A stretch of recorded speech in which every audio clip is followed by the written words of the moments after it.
दोस्तों आज के इस वीडियो में हम बात करेंगे किन किन लोगों को इनकम टैक्स रिटर्न यानी कि आईटीआर फॉर्म भरना कंपलसरी होता है। देखिए साल खत्म होने वाला है मार्च में, उसके बाद में आईटीआर स्टार्ट हो जाएगी फाइनेंशियल ईयर 2023-24 की। अब देखिए काफ़ी सारे लोगों को कन्फ्यूजन होता है कि हमारे ऊपर आईटीआर एप्लीकेबल ही नहीं है तो हम क्यों फाइल करें। तो इस वीडियो में हम बात करेंगे कौन कौन से ऐसे पॉइंट हैं, अगर आप उनमें से कोई भी पॉइंट क्वालिफाई करते हैं तो आपको इनकम टैक्स रिटर्न भरना कंपलसरी हो जाता है। देखिए काफ़ी सारे लोगों को मिसकंसेप्शन होता है, गलतफहमी होती है कि वो बोलते हैं हमारी इनकम तो 7 लाख रुपए से कम है तो हमको आईटीआर फाइल करने की ज़रूरत ही नहीं है क्योंकि टैक्स तो 7 लाख रुपए के ऊपर देना होता है। तो ये गलत है, टैक्स 7 लाख रुपए के ऊपर देना होता है लेकिन आईटीआर फाइल करने की लिमिट 7 लाख या 5 लाख नहीं होती है, उससे भी काफ़ी कम होती है। काफ़ी सारे लोग बोलते हैं हमारा सैलरी से या फिर एफडी से इंटरेस्ट जो आता है उसमें से टीडीएस ऑटोमेटिक डिडक्ट हो गया तो हमको आईटीआर फाइल करने की ज़रूरत नहीं है, टीडीएस तो कट गया। तो ऐसा भी नहीं होता है। उसी के साथ साथ बिजनेस बोलते हैं हमारा तो छोटा सा बिजनेस है, प्रॉफिट भी इतना नहीं होता है तो हमको आईटीआर फाइल करने की ज़रूरत नहीं है। अब आपके बिजनेस में प्रॉफिट कितना भी हो लेकिन आईटीआर फाइल करने के लिए प्रॉफिट नहीं देखा जाता है, अलग रूल होता है। साथ ही साथ अगर आप आईटीआर फाइल नहीं करेंगे तो क्या क्या कॉन्सिक्वेंसेस आपको देखने पड़ सकते हैं जानेंगे इस वीडियो में। देखिए काफ़ी सारे रूल होते हैं, बेसिक एग्जेम्पशन लिमिट का रूल होता है। अगर आप बैंक में कैश भी जमा करवाते हैं ना तो भी एक लिमिट से ज़्यादा अगर आप कैश जमा करवा देते हैं तो आपको आईटीआर फाइल करनी होती है। साथ ही साथ बिजनेसमैन की और प्रोफेशनल की लिमिट भी जानेंगे, कितनी सेल्स करने पे आपको आईटीआर फाइल करना कंपलसरी होता है। और टीडीएस अगर आपका डिडक्ट हो गया है तो उसमें भी एक लिमिट होती है, अगर उस लिमिट से कम तक आपका टीडीएस डिडक्ट हुआ है तो आपके पास ऑप्शन है कि आप आईटीआर फाइल कर सकते हैं, लेकिन वो लिमिट अगर आपसे क्रॉस हो गई है तो आपको आईटीआर फाइल करना कंपलसरी हो जाता है। और शेयर मार्केट में भी अगर आपको प्रॉफिट या लॉस होता है तो उसके भी आईटीआर के रूल जानेंगे। सबसे पहले बात कर लेते हैं बेसिक एग्जेम्पशन लिमिट की। तो देखिए इनकम टैक्स रिटर्न फाइल करने की बेसिक एग्जेम्पशन लिमिट है 2.5 लाख रुपए की। अगर आपकी इनकम पूरे साल भर में फाइनेंशियल ईयर में 2023 अप्रैल से लेकर के 2024 मार्च के बीच में अगर इनकम 2.5 लाख रुपए से ज़्यादा है तो आपको आईटीआर फाइल करना कंपलसरी है। अगर आप एक सीनियर सिटीजन है तो ये लिमिट 3 लाख रुपए की हो जाती है, और अगर आपकी उम्र 80 साल से भी ऊपर है तो ये लिमिट आपके लिए 5 लाख रुपए की हो जाती है। तो आपको इनकम टैक्स रिटर्न फाइल करना इस लिमिट के बाद में कंपलसरी हो जाता है। अब चाहे आपका प्रॉफिट कहीं से भी हो, सैलरी हो, बिजनेस इनकम हो, शेयर मार्केट हो या इंटरेस्ट इनकम हो, अगर ये लिमिट ज़्यादा हो जाती है इससे तो इनकम टैक्स रिटर्न फाइल करना जरूरी होता है। वो जो टैक्स अमाउंट है वो आपका जीरो आएगा जब तक आपकी इनकम 5 लाख रुपए है ओल्ड टैक्स रिजिम के अकॉर्डिंग, और न्यू टैक्स रिजिम के अकॉर्डिंग अगर आपकी इनकम 7 लाख रुपए तो आपका टैक्स अमाउंट जीरो आएगा, लेकिन आईटीआर फाइल करने का रूल दूसरा होता है। अब बात कर लेते हैं बिजनेसेस की। अगर आपका कोई बिजनेस है जहां पे आप सामान बेचते हैं, कोई भी तरीके का बिजनेस हो सकता है छोटा मोटा,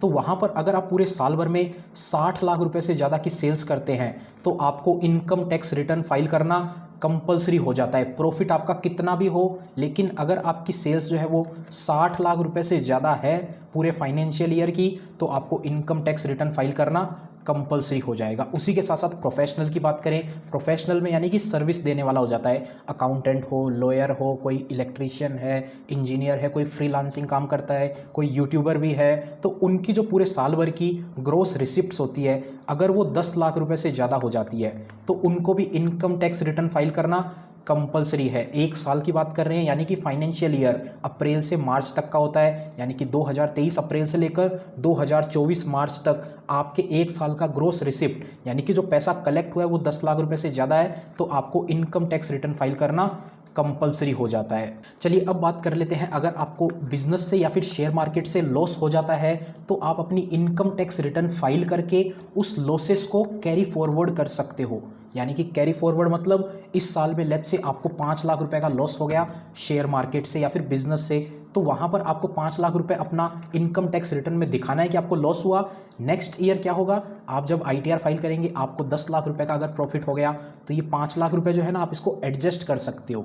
इसीलिए आपको इनकम टैक्स रिटर्न फाइल कर लेना चाहिए अगर आपको बिजनेस में लॉस हुआ है और आप उसको कैरी फॉरवर्ड करना चाहते हैं। अगर नहीं करना चाहते आप इग्नोर कर सकते हैं, ये कंपलसरी पॉइंट नहीं होता है।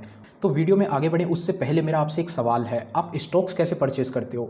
खुद रिसर्च करके, किसी प्रोफेशनल से पूछ के या किसी नॉन प्रोफेशनल से पूछ के? वैसे आपको बताने की ज़रूरत ही नहीं है, मुझे पता है आप में से आधे से ज़्यादा लोग खुद का रिसर्च करते ही नहीं है, क्योंकि बिजी शेड्यूल है, टाइम नहीं है, प्रोफेशनल सर्विस इतनी महंगी हो गई है कि कौन ले।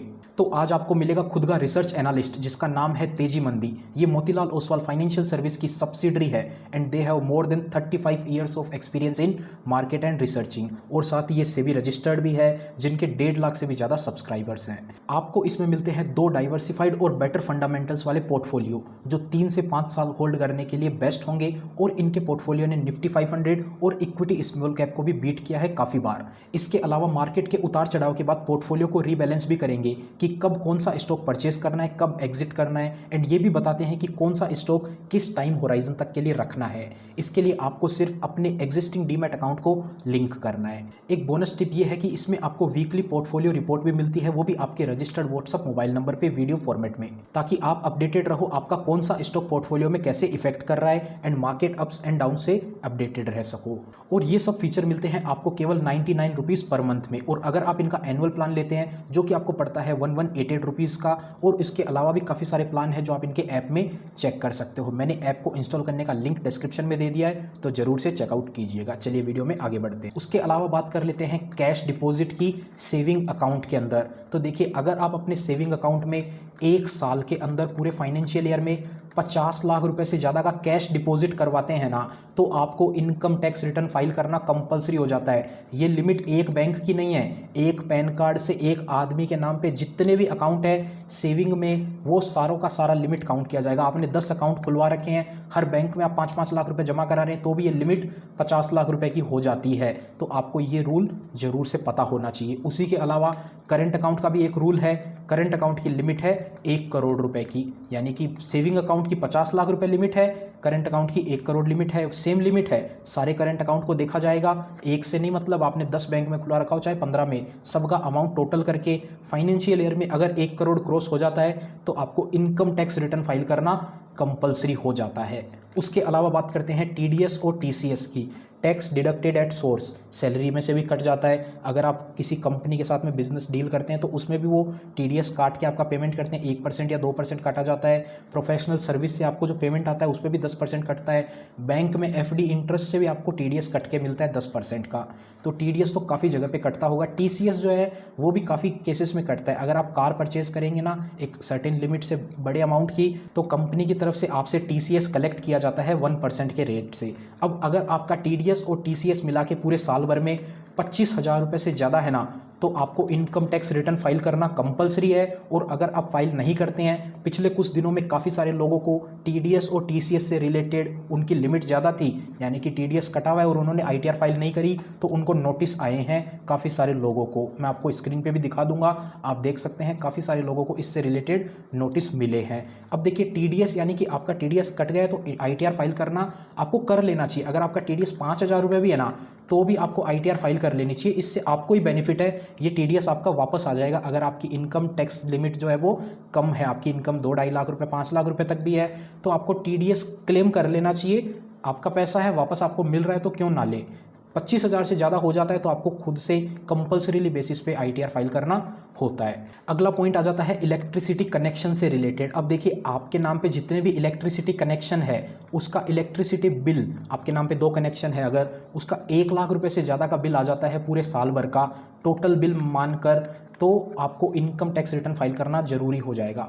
एक कनेक्शन है आपके नाम पे, वहाँ पर आपका 50,000 60,000 तक बिल पहुँचता है तो कोई दिक्कत नहीं है। 2 कनेक्शन है, दोनों में 50-50 हज़ार आ रहा है अगर, तो टोटल 1 लाख रुपए हो जाएगा।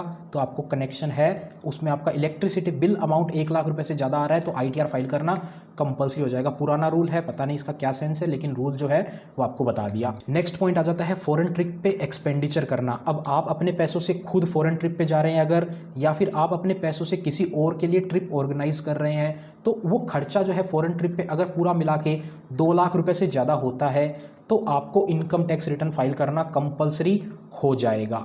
ये हो गई बात इसकी। इसके बाद में बात कर लेते हैं कुछ ऐसे पॉइंट की जो और हैं, काफ़ी ज़्यादा इंपॉर्टेंट नहीं है। अगर आपकी इंडिया के बाहर कहीं पे एसेट है तो आपको इनकम टैक्स रिटर्न फाइल करना कंपलसरी हो जाता है।